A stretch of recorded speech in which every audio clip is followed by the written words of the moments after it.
গোটৰ মহিলাসকলৰ বাবে আহিছে এটা ভাল খবৰ। আপোনালোকৰ গোটৰ মহিলা হয়, আপোনালোকৰ কাৰণে এটা সুখবৰ লৈ আনিছোঁ আজিৰ এই নতুন ভিডিঅ'টোত।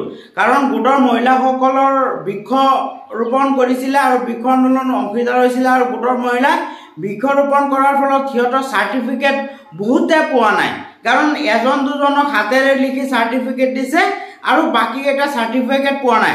আপোনালোকে এতিয়া আপোনালোকৰ মোবাইলৰ সহায়ত আপোনালোকে বৃক্ষৰোপণ কৰিছিলে যদি আপোনালোকৰ গোটৰ মহিলা হয় যদি তেতিয়াহ'লে আপোনালোকৰ কাৰণে সুখবৰ। কাৰণ আপোনালোকৰ হাতৰ মোবাইল দি আপোনালোকৰ বৃক্ষ আন্দোলনৰ চাৰ্টিফিকেট ডাউনলোড কৰিব পাৰিব। আৰু কেনেকৈ ডাউনলোড কৰিব সম্পূৰ্ণ প্ৰক্ৰিয়া মই ভিডিঅ'ৰ যোগেদি আপোনালোকক দেখাই দিম। ভিডিঅ'টো স্কিপ নকৰাকৈ সম্পূৰ্ণ চাওক আৰু যিমান পাৰে ভিডিঅ'টো শ্বেয়াৰ কৰি দিয়ক। কাৰণ বহুত মানুহ এনেকুৱা আছে অসমৰ বিভিন্ন ঠাইৰ মানুহ গোটৰ মহিলা হয় আৰু সিহঁতৰ চাৰ্টিফিকেট পোৱা নাই। বৃক্ষ আন্দোলনৰ অমৃত বৃক্ষ আন্দোলনৰ চাৰ্টিফিকেট নোপোৱাসকলক আৰু এই মোবাইলৰ যোগেদি বা এই ভিডিঅ'ৰ যোগেদি চাব পাৰিব। আপোনালোকৰ যদি এটা ভিডিঅ'টো শ্বেয়াৰ কৰি দিয়ে বহুতৰে সহায় হ'ব আৰু চাৰ্টিফিকেটখন ডাউনলোড কৰিব পাৰিব। আৰু এই চাৰ্টিফিকেটখন কেনেকৈ ডাউনলোড কৰে মই সম্পূৰ্ণ প্ৰক্ৰিয়া আপোনালোকক এই ভিডিঅ'ৰ যোগেদি দি দিম। ভিডিঅ'টো স্কিপ নকৰাকৈ সম্পূৰ্ণ চাওক আৰু দেৰি নকৰাকৈ বলক আৰম্ভ কৰোঁ যে বৃক্ষৰোপণ কেনেকৈ চাৰ্টিফিকেটখন কেনেকৈ ডাউনলোড কৰিব বৃক্ষৰোপণৰ সেই ভিডিঅ'লৈ যাওক। আপোনালোকে যিকোনো এটা ব্ৰাউজাৰ অ'পেন কৰিব। মই আপোনালোকক ক্ৰম ব্ৰাউজাৰ অ'পেন কৰি দেখাই আছোঁ। যিকোনো এটা ব্ৰাউজাৰ অ'পেন কৰিব আৰু ব্ৰাউজাৰ অ'পেন কৰি আপোনালোকে নতুন এটা পেজ খুলি ল'ব আৰু ব্ৰাউজাৰ অ'পেন কৰি নতুন এটা পেজ খুলি ইয়াত চাওক আপোনালোকে লিখিব লাগিব অমৃত বৃক্ষ আন্দোলন। ইয়াত চাওক আহি গৈছে ওপৰত প্ৰথমে অমৃত বৃক্ষ আন্দোলন। ইয়াত আপোনালোকে ক্লিক কৰি দিব। ইয়াত ক্লিক কৰি দিয়াৰ লগে লগে এনেকুৱা পেজ খোল খাব আৰু প্ৰথমটো যোনটো পেজ খোল খালে আপোনালোকৰ অমৃত বৃক্ষ আন্দোলন গভৰ্ণমেণ্ট অফ আসাম এইটো আপোনালোকে চাৰ্চ কৰি দিব। ইয়াতে প্ৰথমে চাওক অপশ্যন আহিছে, এই অপশ্যনটোত আপোনালোকে চাৰ্চ কৰি দিব।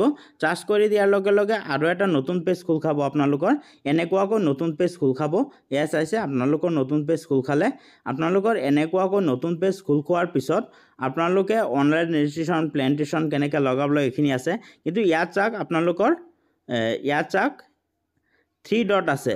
এই একেবাৰে চুকত 3 ডট আছে। 3 ডটত ক্লিক কৰিব। 3 ডটত ক্লিক কৰি দিয়াৰ লগে লগে আপোনালোকৰ এনেকুৱাকৈ আপোনালোকৰ পেজ এটা খোল খাব। এনেকুৱা পেজ খোল খোৱাৰ লগে লগে আপোনালোকে চাওক এইটো ছাইডত লগইন আছে, SOP আছে, ইনফৰমেশ্যন আছে, ইয়াত লগইন আছে। লগইনত ক্লিক কৰি দিব। লগইনত ক্লিক কৰি দিব। লগইনত ক্লিক কৰি দিয়াৰ লগে লগে এনেকুৱাকৈ পেজ খোল খাব। আপোনালোকে যদি লগইনত ক্লিক কৰি দিয়াৰ লগে লগে এনেকুৱা পেজ খোল খাব। ইয়াত চাওক আপোনালোকৰ লগইন ইউৰ একাউণ্ট অমৃত বৃক্ষ আন্দোলন। আপোনালোকৰ মোবাইল নম্বৰ বিচাৰিব। আপোনালোকে ইয়াত মোবাইল নম্বৰ দি দিব। আপোনালোকে মোবাইল নম্বৰ বিচাৰিলে আপোনালোকে ইয়াত মোবাইল নম্বৰ দি দিব।